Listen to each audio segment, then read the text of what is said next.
to the Paint, Rest, Repeat podcast with Ros and Laura Day, where we chat about our creative lives as artists while keeping it real and a little bit messy. We're here to inspire creatives just like you to push past those boundaries and make art that you love. Let's dive in.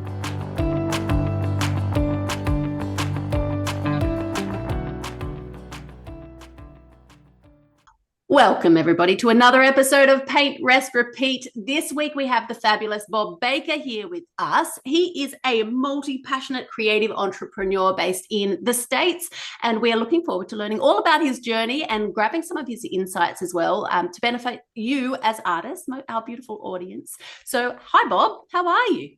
Well, hello, Ros. Hi, Laura. It's great to be here and reconnect with you. This is not our with Ros and I. It's not our first time. I actually interviewed you on my podcast, and now, these podcast things. We're all interviewing each other now. It's just like one big happy family. It's amazing, though, because it's all about the online world. Like, where our worlds have completely opened because of the internet, and we get to meet such amazing people from across the globe and connect and jam and collaborate and lift one another up. It's just, I don't know, we're so lucky, I think, to live in this day and age. Absolutely. I love it. And I know a lot of people, with COVID, everybody went to Zoom, and a lot of people are burned out on Zoom. There's people that don't like that aspect, and I do prefer, I would rather we were meeting in a coffee shop face to face, but it's so great to be able to connect in this way. I remember, and I think in 1969, I believe it was, the movie 2001 A Space Odyssey came out. It was a Stanley Kubrick movie, and I was really into the whole Apollo thing back then. And I remember there's a scene in there where the guy is on a space station having a video conversation with his son or something on his birthday. And I remember thinking, wow, I wonder if I'm going to live long enough to see technology where I could see the person I'm having a phone call with. And lo and behold, here we are. I was actually just having a chat the other day to someone about whether technology is speeding up, like technological advancement or not. And then I was thinking, no, maybe I'm just getting old myself. I don't know what's happening here.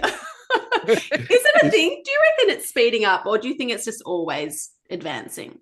No, I think, I think there's, with AI in particular, that's kind of all the rage in the last year or so. And I think that will continue to be, so whether it's speeding up, but life always moves forward, whether we like it or not, no matter how much we kick and scream, It's true. And so AI. I just try to embrace it.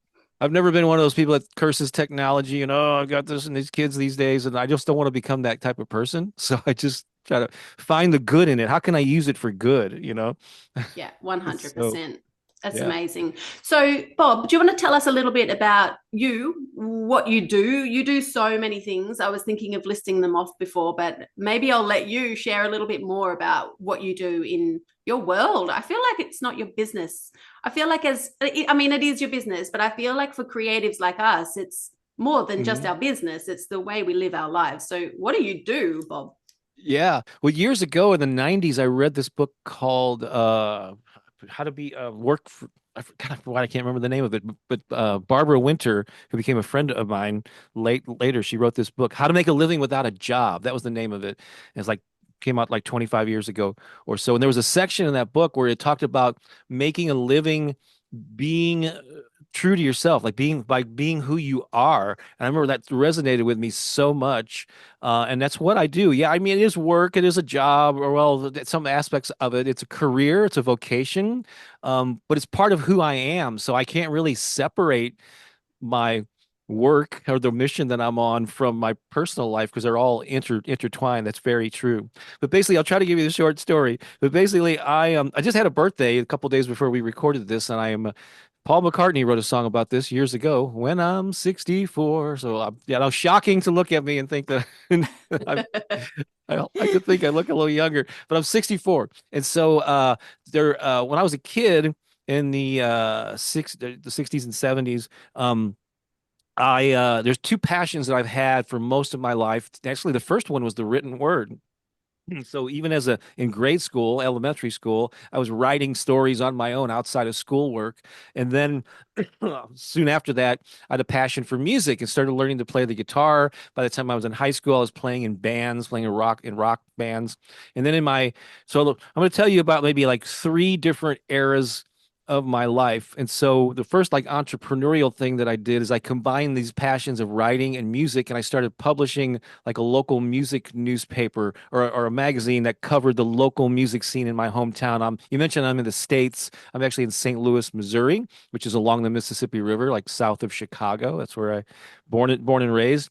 And so for 10 years, I was a journalist of my own making. Like I didn't write for another paper. I just created my own with no previous experience. And so that sort of was a clue to how I've approached a lot of things in my life. I get an idea for something, and I just throw it out there. I just start taking steps to see how it goes, even though everything on paper was saying, why should you publish a newspaper? You don't have any journalism degree or anything. But I did that and did it for 10 years.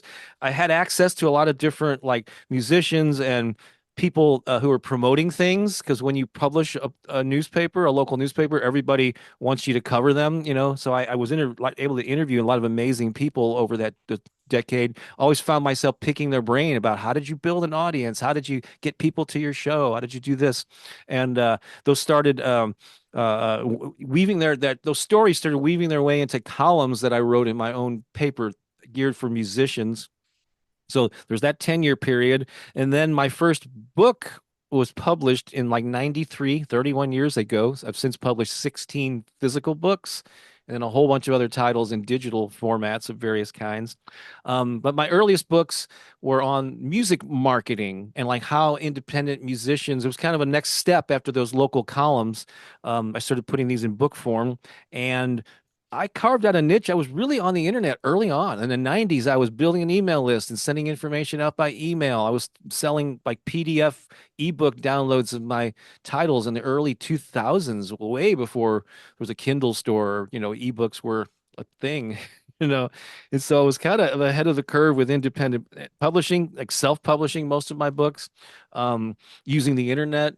And so there was this author period that was primarily in this niche of music marketing, and I rode that wave for a long, long time. Had a lot of cool things happen. One of my books, called The Guerrilla Music Marketing Handbook, appeared in the movie The School of Rock with Jack Black and Sarah Silverman. That came out like 20 years ago.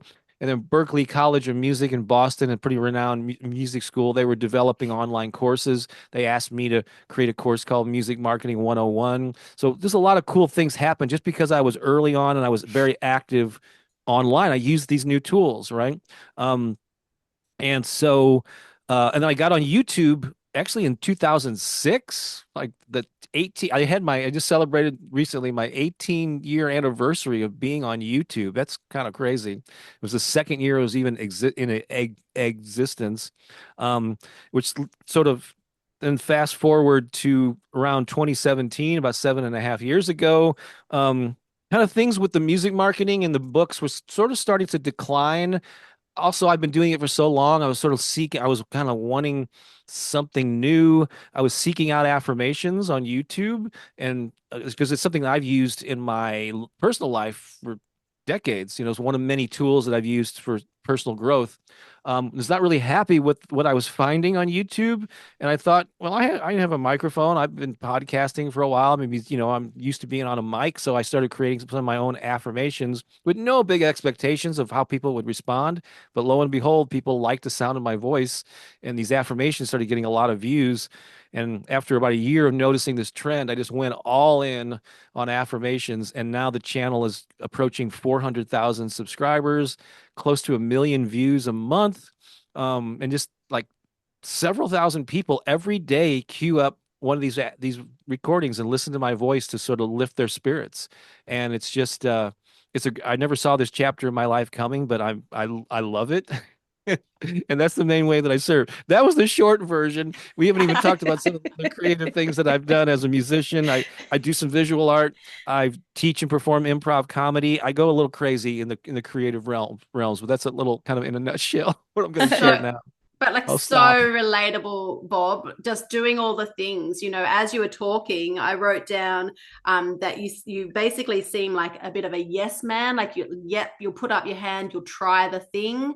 I wrote down that you seem to get in early on ideas and give things a go.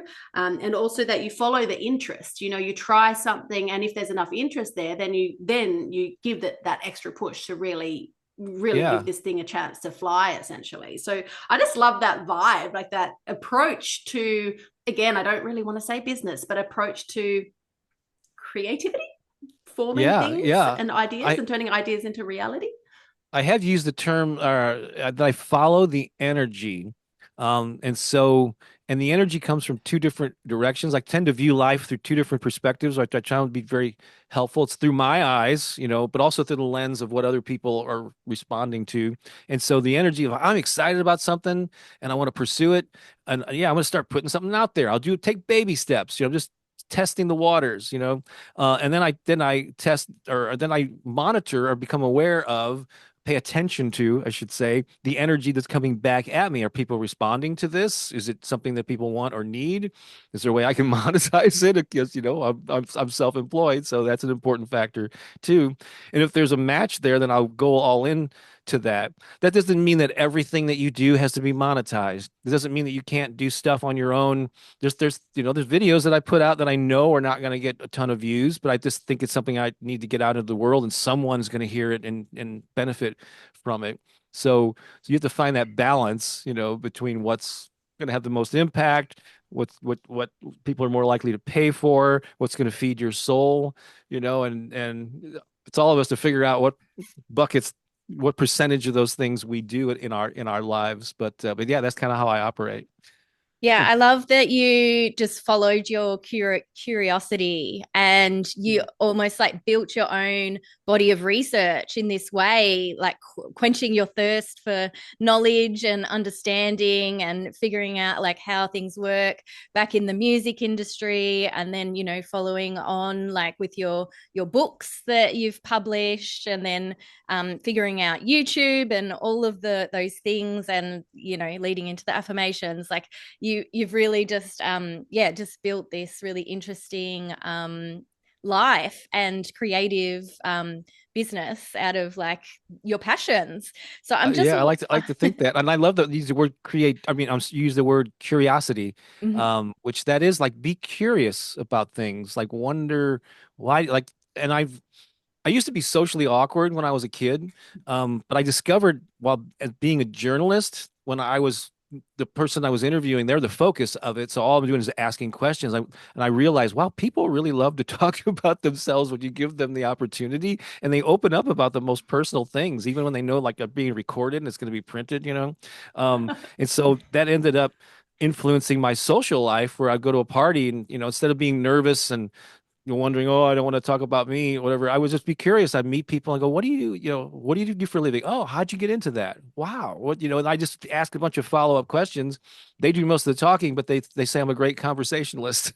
you know, That's what they but say. That's the trick. I yeah, am wondering though, because there is this sort of, and I call it a myth, that being in a creative profession is hard and challenging. I'm just wondering, along your journey, like I know that you've made a success in like everything that you've been doing, and you put things out there and you try it. But did you ever receive messages like maybe when you were starting out in the industry, and like did you have anyone saying, oh, it's quite challenging to follow a creative path, or was there yeah. any sort of negative sort of perceptions that were sort of like placed on you on that journey? Sure. Well, of course, anyone in the creative field always has to deal with the starving artist Mm. thing, oh, you're never going to make any money doing that. But I was just determined. How can I was stubbornly determined. That's the way I describe it, to find a way to make a living doing something that I was interested in, that I was good at, that I was going to, hold my attention. If not, a lot of people use passion, and that is true.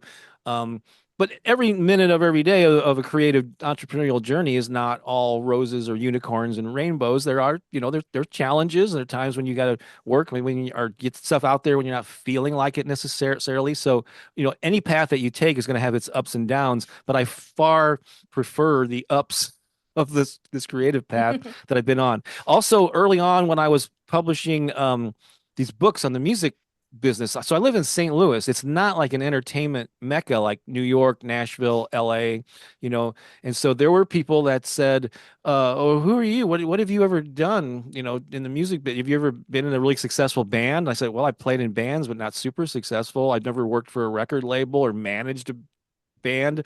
Most of the stuff was just interviews that I did as a curious musician.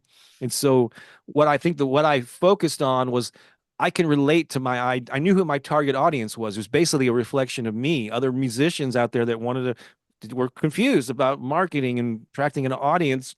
And so I was in the same boat. So I interviewed people that had done it, gathered these best practices, applied a bunch of them to my own career, and activities, and saw some results, and then was sharing all these things with people, and that did work. It resonated, even though I didn't have the track record or the hit record or whatever.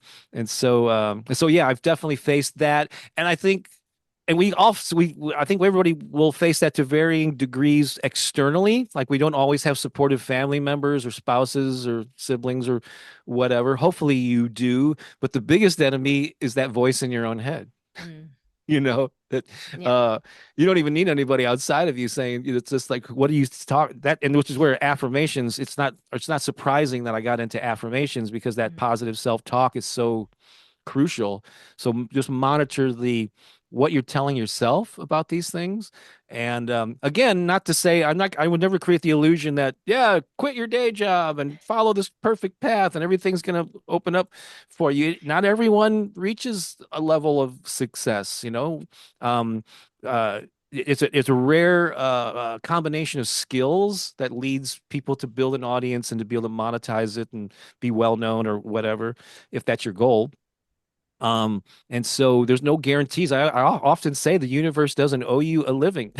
You do have to take that passion, learn the skills, try things, but don't approach it with such of like, oh, this is going to be hard work. Like, I think creative people are in a unique situation to approach their careers or their pursuits using that creativity and that sense of playfulness and experimentation, right? You don't have to put all this pressure on yourself, But anyway, there was a lot of rambling thoughts there about challenges, external and internal, and some more of that philosophy. Yeah, I love it though, because it is that whole point, isn't it? We're creative in our art practice, but if we can apply that creativity to the Mhm. business side as well, not Mhm. only do you make it fun, but you're also going to increase your chances of success, because you're trying all the things and giving that Yeah. a go. So, yeah, I love that. Yeah. It's like experimenting, and then importantly, paying attention to the results that you're Hmm. getting. Just being aware. Is Mm. this working? Is it not working? Am I still enjoying this? Are people responding to? These are all questions that you can ask yourself, and then make decisions as you go. I believe there's a certain amount of planning, but loosely. Like, don't be so attached to that goal that you miss other opportunities that come along. Because I had ambitions when I was in my 20s to have a book published, but I had no idea how it was going to come about. I figured it was going to be an agent and submissions, but no, it came about in very unexpected ways that I never would have planned for. And we all have these synchronistic odd things that happen along the path so you just got to just get it out there, Mm. put one foot in front of the other, test, pay attention, follow the energy. Yeah, amazing. Should we talk a bit more about the book process and like how that started, and a bit behind the process of writing a book, Yeah. because you've done it many times Yeah. now. So like the first one came out in 93, which is 20 or 31 years ago. But years prior to that, I had aspirations. Well, it was to be so cool to be a published author and to be able to get my message out there. So there's a quote by a former, the American president named Teddy Roosevelt. I don't know, it was early 1900s. I think he was the president here, but he has this quote that's sort of like a philosophy that I live by. And the quote was, "Do what you can with what you have right where you are." Do what you can with what you have right where you are. So many people, talk about oh, I don't have the circumstances, I don't have the money or the connections to do whatever it is that they want to do. And so they put it off until this day in the future that never comes when everything is perfectly aligned. So I always like, what can I do now with what I have just to get it out there? So I didn't know how to publish a book. I didn't have the money to do like a big print run, because back in the 80s when I was first aspiring, there was no print on demand or digital printing. You had to do these big print runs that were thousands of dollars. And I didn't have that.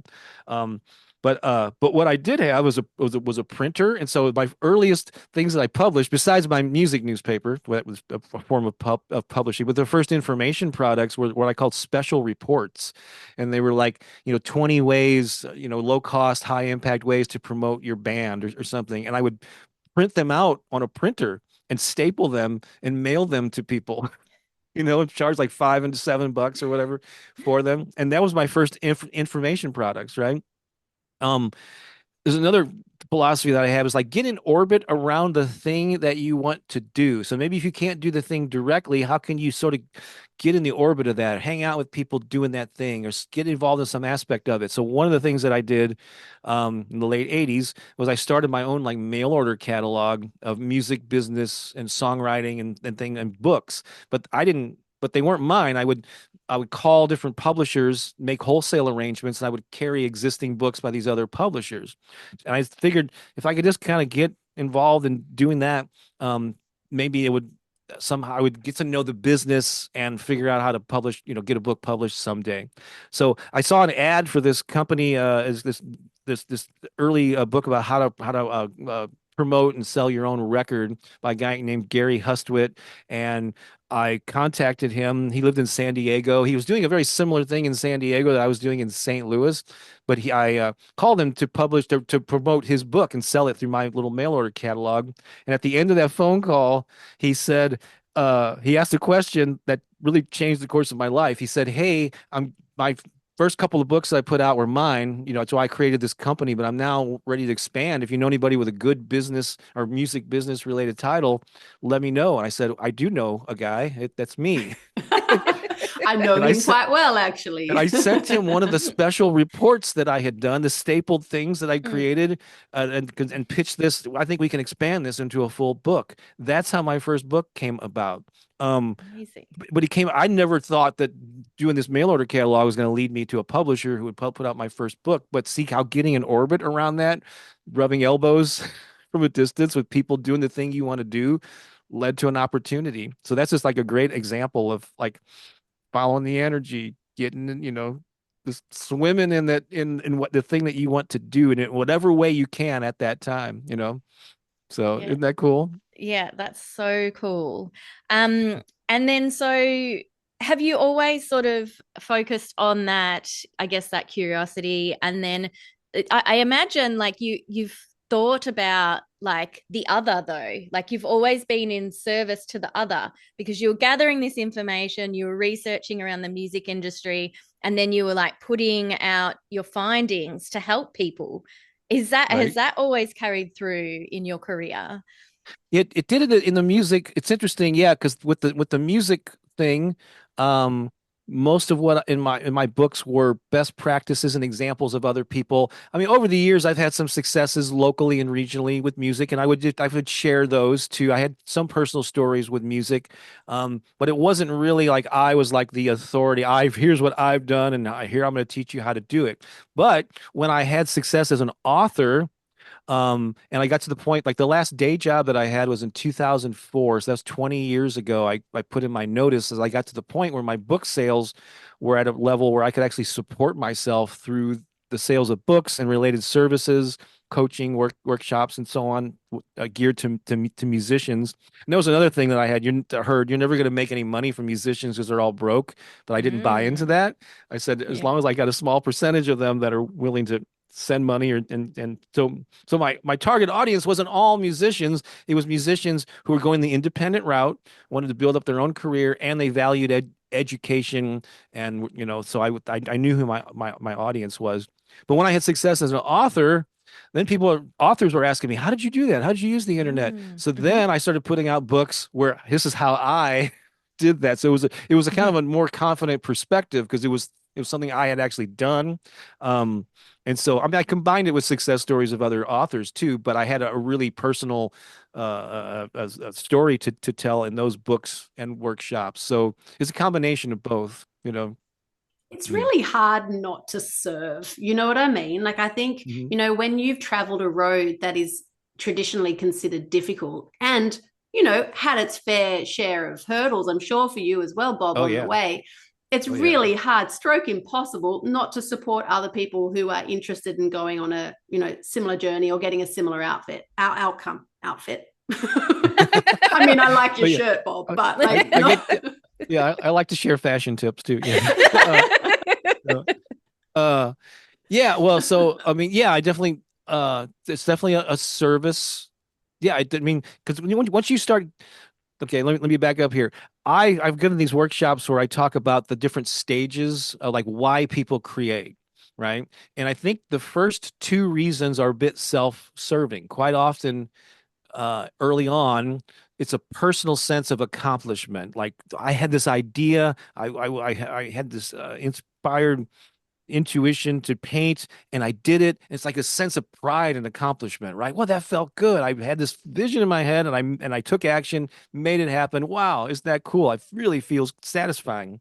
The other thing is more of it, that's internal or intrinsic, I think they say. But the other kind of self-serving thing is when you get feedback from people. It's like, oh wow, I love that painting that you did. You know, oh, but that song made me cry. It was awesome. You know, and so you get positive feedback from people, and it's like a validation that, oh, people like something, and that feels good too. It's an external form of stimulus or whatever. But that's like it makes you feel good that you've touched somebody in that way. And then I believe when you when you're ready to kick into more of a professional mode or you want to start more impacting more people or making money from it, you start realizing the impact of what you do, what it has on other people. You know, and that's when things really kick into gear. You still like I still love the feeling of accomplishing, creating something. I still love getting positive feedback. There's that's never going to go away. But more and more, what drives me, or as I got older, was I'm really helping people. It was through my books, through my YouTube channel in particular. You wouldn't believe the comments that I get on how people's lives have been transformed by, you know, listening to my voice every day and how humbling that is to hear. Um, and so that's the switch. It doesn't always happen in chronological order, but I think typically because I know when I first started playing music, it was because I wanted to feel like a cool rock star because I was a nerdy kid, and it was a great way to meet girls. You know, I like this. Very honest, Bob. I appreciate that. I'm talking about being in high school now. Okay. Yeah. It was many years ago, but after a while you start playing and then you get more into the art form and then you get into, oh, people are having a good time at this event where I'm playing. You know, it's not just about me being in the spotlight. I'm actually providing a service. The same thing with, I've had this long time passion for comedy and in particular improv comedy, and I teach it and I perform it. And at first, you know, yeah, I love being on stage. I love hearing the laughter, love getting applause. I'm going to continue enjoying that. But when you start getting feedback from people that come to a comedy show or a class and they go, oh my God, I haven't laughed this much in 6 months. You know, thank you for this was such a good time. It's like, wow, this is like a gift that I'm giving to people. You know, so I think whatever, and visual artists have the same thing, you know, I mean, with any creative endeavor, I think if you could tap into how what you create, um, benefits other people, it just kind of takes things to a whole nother level. And it makes marketing easier because most people are resistant to marketing. They're promoting their work because they feel like they're being boastful. I don't want to talk about myself. But when you limit your ability to share what you do, you're being selfish in that you're denying people that gift that you have to give them, right? So it's actually being more selfish not to promote yourself to the people who will really resonate with what you do than it is to be shy and humble and, oh, I don't want to toot my own horn, you know? So that's the way, I mean, I've had this conversation so many times over the years, but that's really the message I want to get to creative people. You need to reframe that hesitation, you know? I love that, Bob, because it actually made me think of a fair that I was part of with my art fairly recently. It was last year. But meeting people in person and seeing their facial expressions and listening to their words as they look at my work, and it makes them feel joyful, it makes them feel happy, it uplifted them. These are their words. And the second I think we have those experiences with people who buy our work or who enjoy our work, then we understand the impact, and then we can remove that sort of guilt, I suppose, or that feeling that we're being self-focused when we're promoting our work, because actually our work can have a positive impact. Absolutely. Yeah. And you don't know that until you get out and share it and get feedback from people, you know?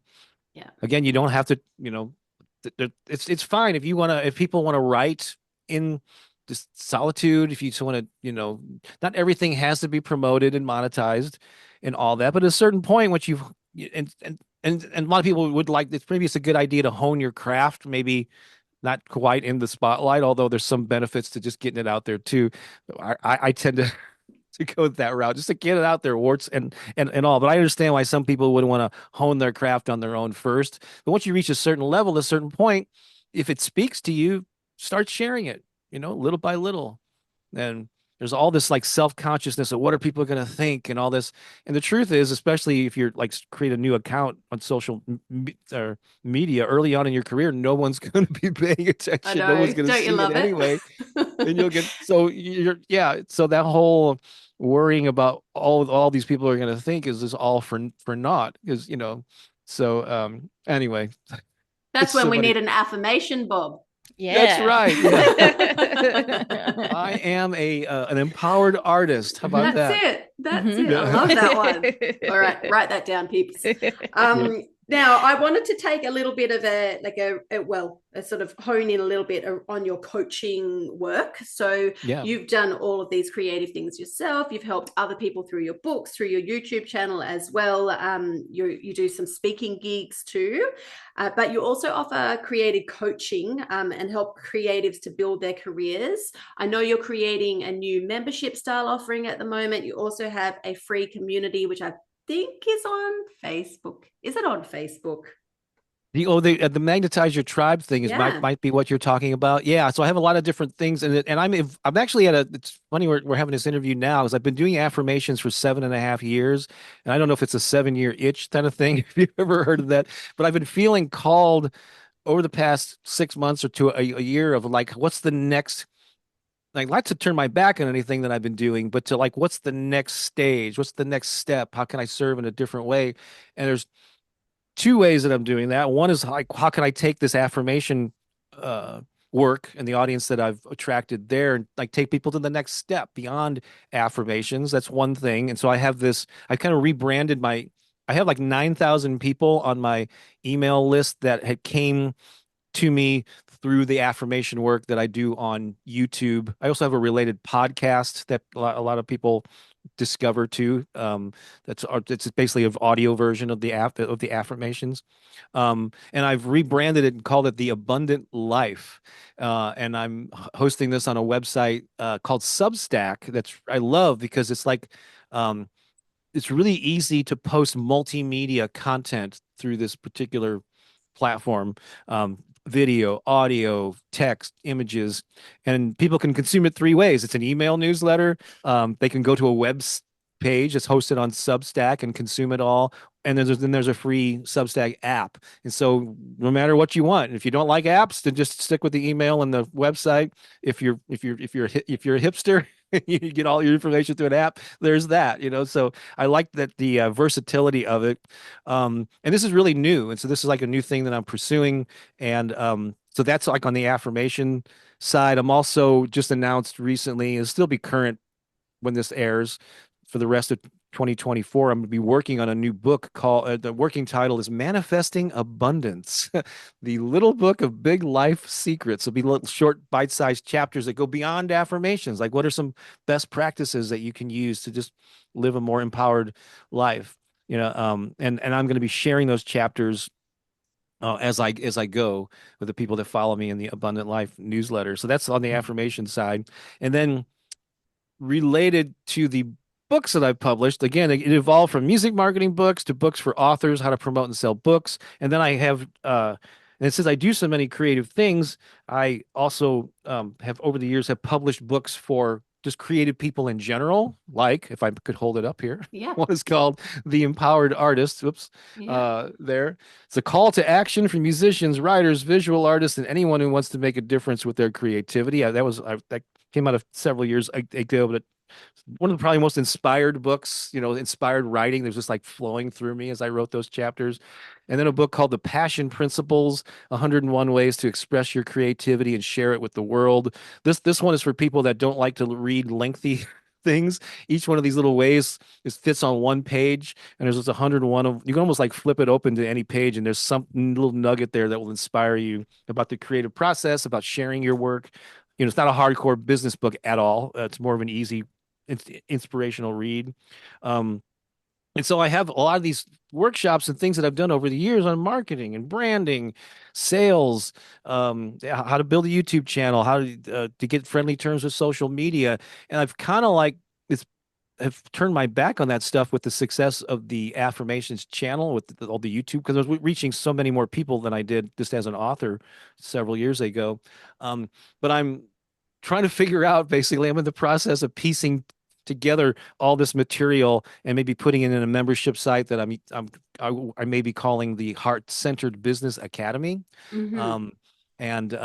Again, I'm piecing it together little by little, following the energy. So I don't have a set in stone plan, but that's sort of where I'm moving toward.